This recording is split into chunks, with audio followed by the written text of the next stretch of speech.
Dad, what's wrong with the telly?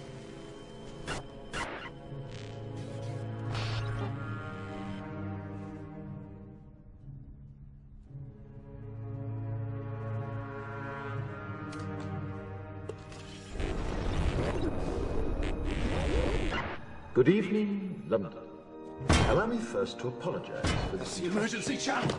I do, like many of you, appreciate the comforts of the everyday routine, the security of the familiar, the tranquility of repetition.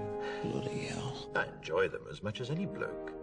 But in the spirit of commemoration, Who's that, Mum? whereby those important events of the past, usually associated with someone's death or the end of some awful bloody struggle, are celebrated with a nice holiday, I thought we could mark this November the 5th, a day that is sadly no longer remembered, by taking some time out of our daily lives to sit down and have a little chat.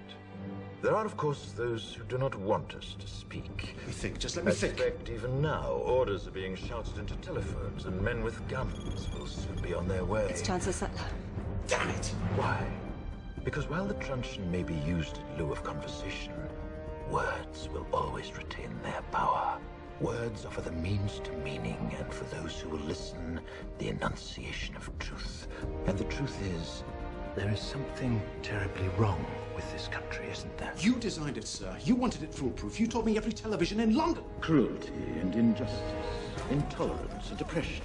And where once you had the freedom to object, to think and speak as you saw fit, you now have censors and systems of surveillance coercing your conformity and soliciting your submission. We need cameras. How did this happen? Who's to blame? Well, certainly there are those who are more responsible than others, and they will be held accountable.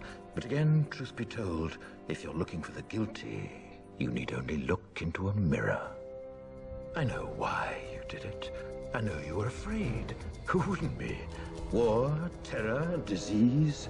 There were a myriad of problems which conspired to corrupt your reason and rob you of your common sense. Fear got the best of you, and in your panic you turned to the now High Chancellor Adam Sutler.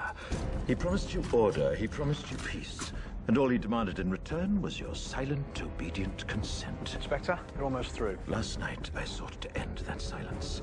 Last night, I destroyed the Old Bailey to remind this country of what it has forgotten. More than 400 years ago, a great citizen wished to embed the 5th of November forever in our memory. His hope was to remind the world that fairness, justice, and freedom are more than words. They are perspectives. So if you've seen nothing, if the crimes of this government remain unknown to you, then I would suggest that you allow the 5th of November to pass unmarked.